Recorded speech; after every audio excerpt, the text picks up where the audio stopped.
مرحبا بكم أعزائي تلاميذ السنة الثانية إعدادي في مادة الفيزياء والكيمياء. سنعتمد على كتاب Univers Plus Deuxième année Collège في تقديم دروس السنة الثانية، وستكون هذه الدروس ملخصة بحيث تساعدكم على تركيز الدروس التي تلقيتموها في فصلكم الدراسي. فمرحبا بكم مرة ثانية. درس هذه الحصة هو بعنوان الهواء من حولنا l'air qui nous entoure. خلال هذه الحصة سنتعرف على أهم طبقات الغلاف الجوي وبعض وظائفها، وكذلك سنتعرف على كيف تنشأ الرياح.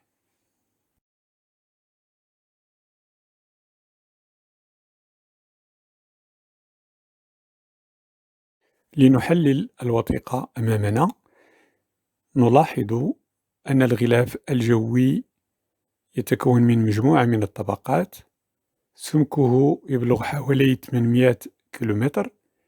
أولى هذه الطبقات والملامسة لسطح الأرض هي طبقة التروبوسفير، والتي تمكن الكائنات الحية من العيش لكونها تحتوي على الهواء، كما يمكن للطائرات أن تحلق في هذه الطبقة. سمك هذه الطبقة يبلغ حوالي 15 كيلومتر. تليها طبقة ستراتوسفير، والتي تحتوي على غاز الأوزون الذي يقي كوكب الأرض أشعة فوق البنفسجية. تليها طبقات الميزوسفير، ترموسفير، ليكزوسفير.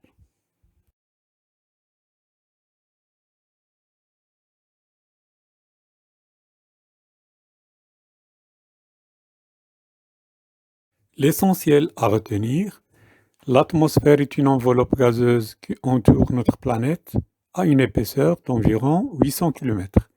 Elle est composée de plusieurs couches. La troposphère, la couche où nous vivons, a une épaisseur d'environ 15 km et qui contient l'air.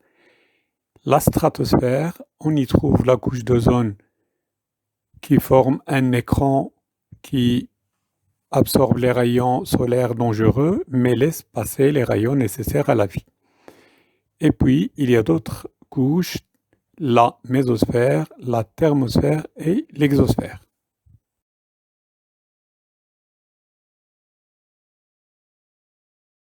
Dans ce paragraphe, on étudie le mouvement de l'air dans l'atmosphère, ce qu'on appelle le vent. Pour comprendre comment naît le vent, on réalise une expérience avec un tourniquet en papier qu'on place au-dessus d'une bougie allumée. On observe que le tourniquet se met à tourner. On se demande quelle est la cause du mouvement du tourniquet.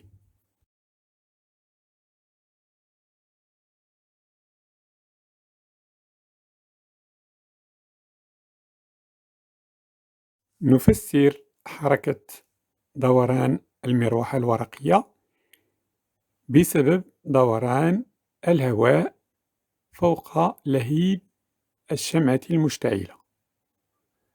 الهواء الملامس للهيب الشمعة يسخن، يتمدد، فيصعد نحو الأعلى ليحل مكانه هواء آخر بارد ينزل نحو الأسفل. بدوره سيسخن ويتمدد ويصعد نحو الأعلى، وتتكرر هذه العملية، مما يعطي تيارا هوائيا صعودا ونزولا للهواء، وهذا الهواء هو الذي يجعل المروحة الورقية في دوران.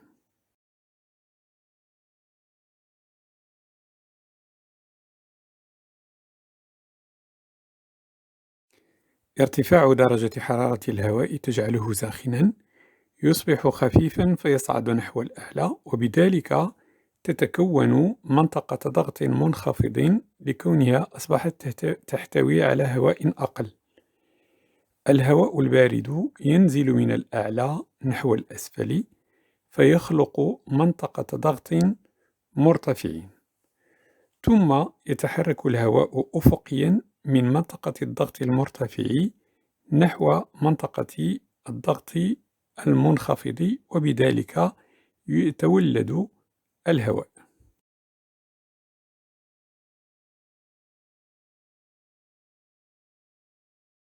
En conclusion, on peut retenir les mouvements verticaux de l'air sont dus aux variations de température, les mouvements horizontaux de l'air sont dus aux variations de pression, l'air chaud plus léger se détend et s'élève et crée une zone de basse pression. Par contre, l'air froid plus lourd se tasse vers le bas et crée une zone de haute pression. Ainsi donc, le vent est dû aux deux mouvements verticaux et horizontaux de l'air.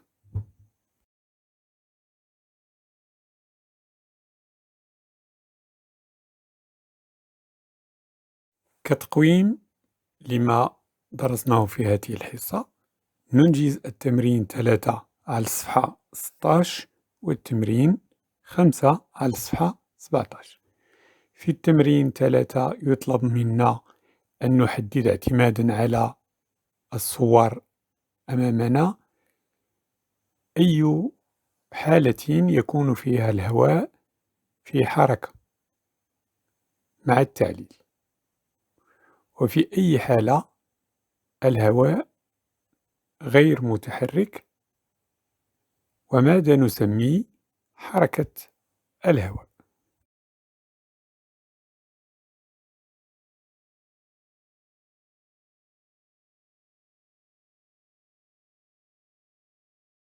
La réponse à l'exercice 3.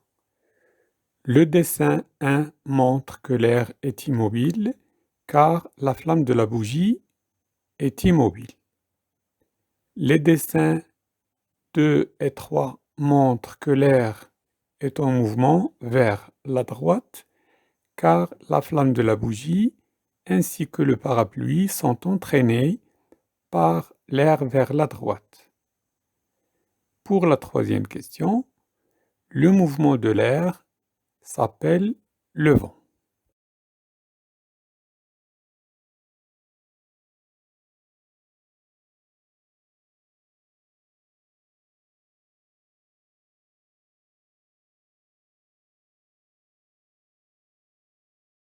Dans l'exercice 5, on nous présente une carte météo.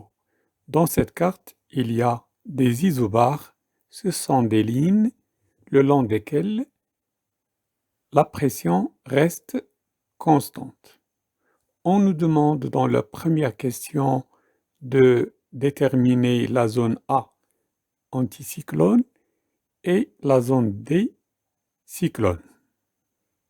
Dans la deuxième question, quelle est la différence de pression d'une isobare à une autre?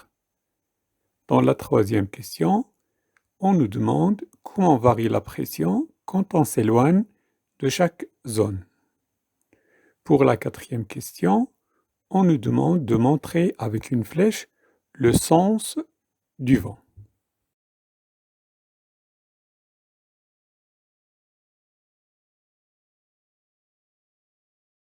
La réponse à l'exercice 5 pour la première question, la zone d'anticyclone notée A est la zone où la pression est la plus grande. La zone de cyclone notée D est la zone où la pression est la plus faible. Quand on passe d'une isobare à une autre, on observe que la pression diminue de 5 hectopascales pour la zone d'anticyclone et augmente de 5 hectopascales pour la zone de cyclone. Plus on s'éloigne de la zone d'anticyclone, plus la pression diminue. Le contraire, pour la zone de cyclone, plus on s'éloigne de cette zone, plus la pression augmente. Bien sûr, le vent se dirige toujours de la zone où la pression est la plus grande vers la zone où la pression est la plus faible. Donc le vent se dirige toujours de la zone A vers la zone D.